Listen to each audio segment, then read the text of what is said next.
Well, with that, let's start with a lay of the land of the industry. Can you start by sharing a little bit about the current state of the leadership workforce in healthcare? What are you all seeing today at AMN Healthcare, the partners you work with? Erica, thank you. I'll get us started here. And what a great question. I think as we look at the current industry, the current trends of where we stand overall in healthcare, one word, right? Opportunistic. If you want to think forward, right, around potential challenges, right, or where are we headed? So a lot of thought here, right, coming out of maybe what we want to call post-pandemic or COVID era. I think a lot of systems, right, we have the honor to get to work across systems and landscapes in all shapes and sizes, have gone through an immense challenge, right, around when we look at staffing shortages and opportunistic, the ability to decrease contract labor. We've seen a lot of that, right, on the nurse and allied side. And, as we look into the next decade of healthcare, looking at the provider setting, has also started to become so crucial, right? So as we look at the providers, the provider pipeline of where does that lead us into the future, those are just two of the themes we are seeing today.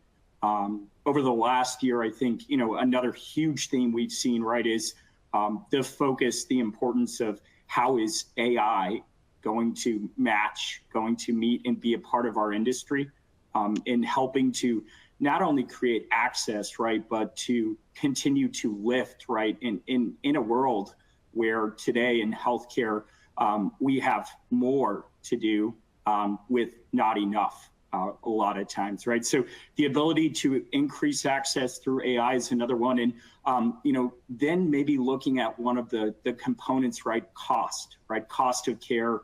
We think of reimbursements, we think of operational costs. How is that impacting?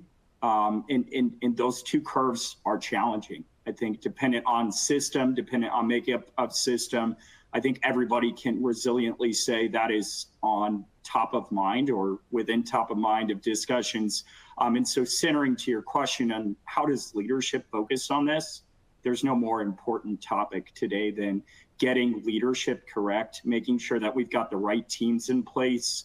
And one thing we've seen here over the last, let's say, 12 to 18 months, maybe even 24 months is retirements, right? So if we look at 2025 Q1 alone, 45 plus exits and CEOs, right? If we were to look in Q2, Q3, what we can see is the forecasted change at a system leadership level in amounts and in changes that we haven't seen at this level in quite a long time, right? So the focus of system executive transitions is a massive focus right now. And so when we think of the downstream impact of the current state of the workforce, no more important topic than how do you plan, right? How does interim become a part of being engaged in resiliency and making sure that as we think of the topics we've covered in the pain points of where are we leading forward, making sure you've got the right leaders in place to continue to drive the strategy and the mission in the organizations that we get to be a part of. So painting a bit of the picture, that would be the beginning of where I would start there, Erica.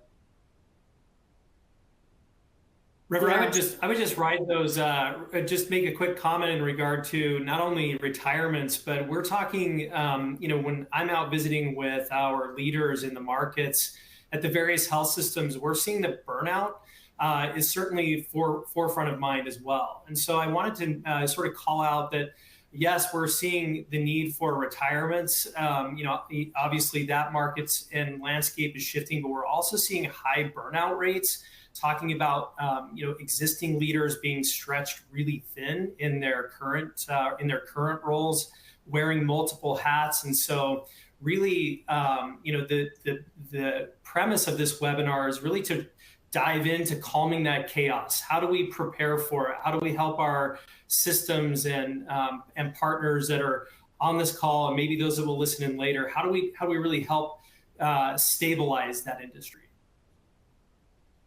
And just from some calls this morning, but pretty normal for the times that we live in, as reference, our leaders are in hospitals and systems across the country, and what I hear the most of is the importance of the prioritization.